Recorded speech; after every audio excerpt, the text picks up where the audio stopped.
Hello, everybody. Dr. Rick Wallace dropping in on you. Hope everybody is having a great Friday, winding down their work week, or if you're like me, looking forward to another day uh, where you're going to put in work and cultivate and harvest results. Again, I wish you the best. I want you to understand, though, that no matter where you're at, no matter how things are going now, if it's not going the way you want it to go, if you're experiencing delay, difficulty, whatever it may be, understand that if you're still breathing, you're still in the fight, that you have everything within you to persevere, to overcome whatever it is that you are currently facing.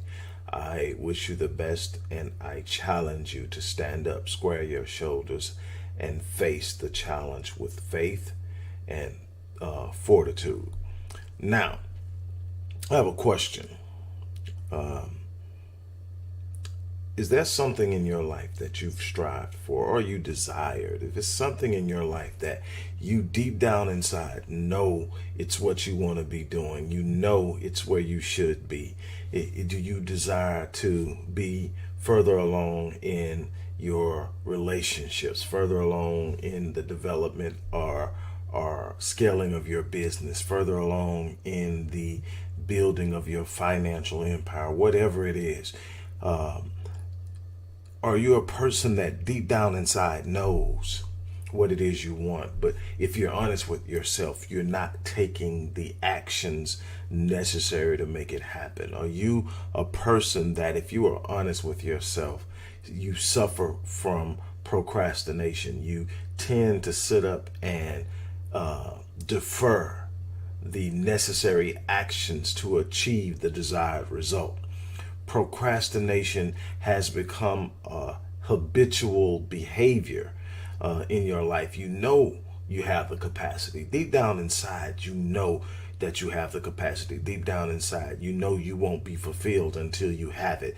Deep down inside, you know that there's a yearning and a demand on your life, but you have yet to take the steps, take the actions.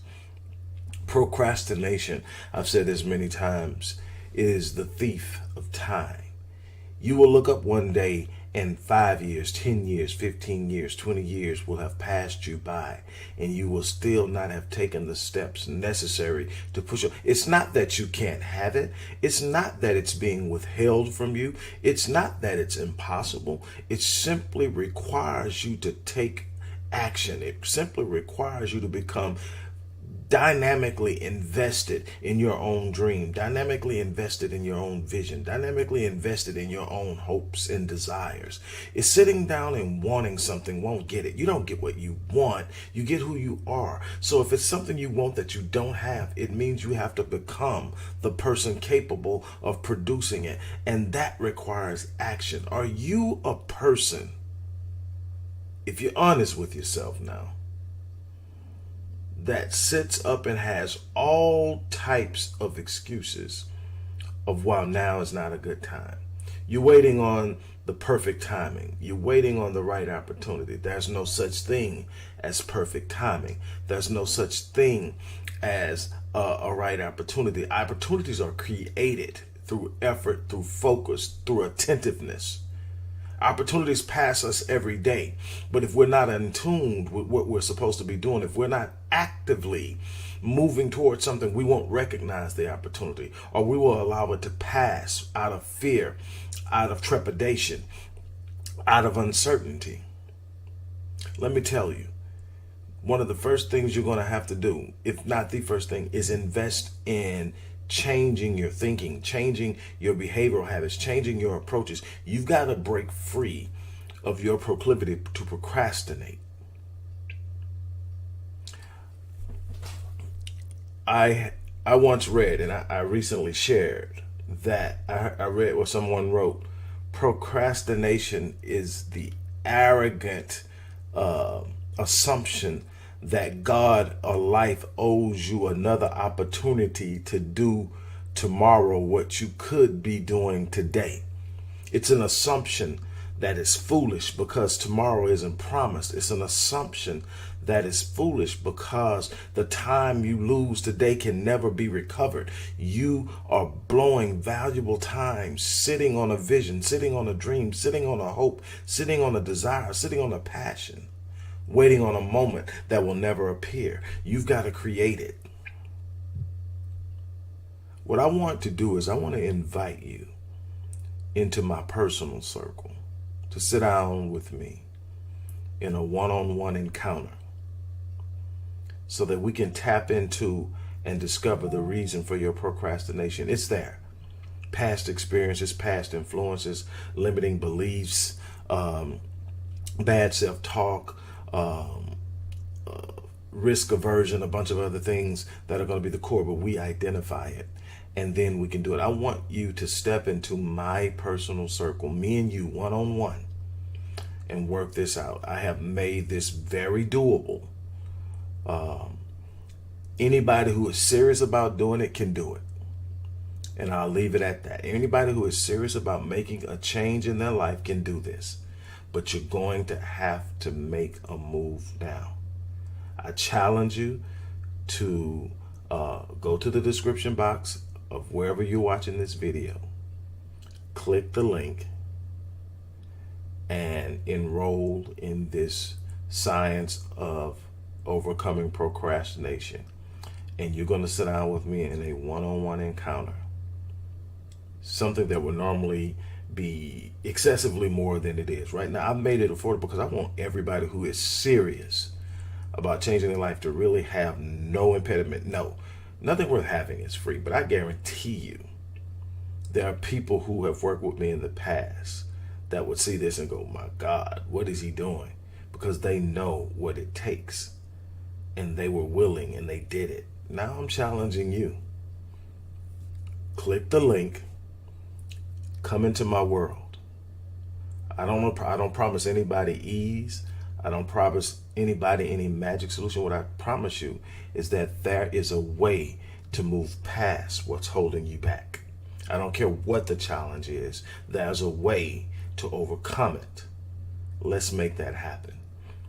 Talk to you soon. The major key to your reaching your dream, your living up to your greatness, your making your contribution is you. It's necessary you take responsibility for it, that you make it happen, that you don't give up, that you don't take any objection or disappointment or defeats personally, that you keep on keeping on, that you don't decide that I can't make it because you can't see the light at the end of the tunnel. And here's something you've got to resolve. Say this to yourself every day. It's not over until I win. Hey everybody, this is Dr. Wallace dropping in on you. I'm actually out moving around this morning. I just left the studio, had an interview with a radio show. Actually, I'm excited anytime I get to work with one of my siblings. I got a chance to be interviewed by my siblings on a couple of different topics that I'm really invested in. So that was always exciting. I'm headed to the office now.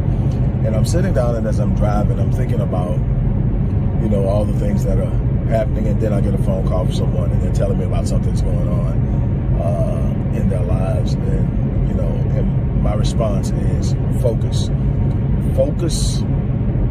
on what you control. It's so important to focus on what you control. There are things in your life that you do not control. And I can tell you from experience, when you start to focus on the things that you don't have control of, you start to get into a place of worry and anxiety. You start to become anxious about it because you have this idea, an anticipation of something not going the way you want it to go. And being that it's out of your control, it escalates, it cascades, and it cascades, and it goes downhill from there. And what you got to understand is that's what the whole prayer of serenity is about. It's like, hey, look, if it's something I can change, give me the power to change that thing. Give me the wherewithal and the fortitude, intestinal fortitude to go out and make the moves and take the actions necessary to change it. And then there are going to be those things that I can't change.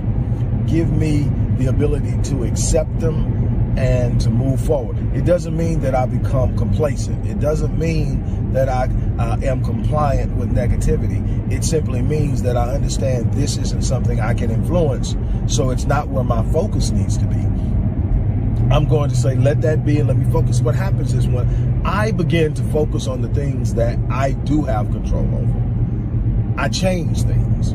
And if I focus enough, what I find out is there are going to be things that I don't like that's going to happen in my life.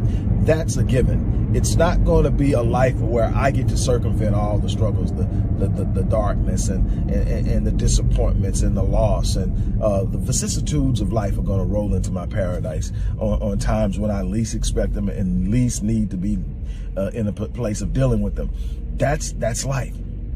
But what I find is when I focus on the things that I can control, when I focus on the actions I can take, what it does is it puts me in a better position to deal with those things that are uncomfortable, those things that are not what I would like them to be. It's not about getting around them. It's about building yourself up and becoming the person that can deal with it. Let me tell you something. There's something on the inside of you that you need to reach down inside and pull out, and you need to put it out in front of you. You need to understand that no matter what you go through, you can get through it. You're built for it.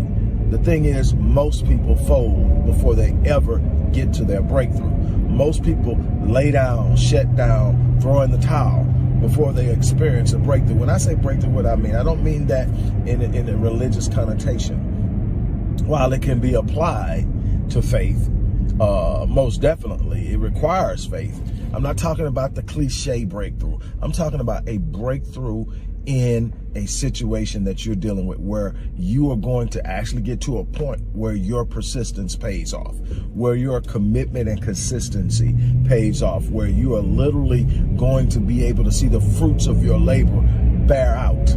That's your breakthrough, that moment where the resistance has to release you.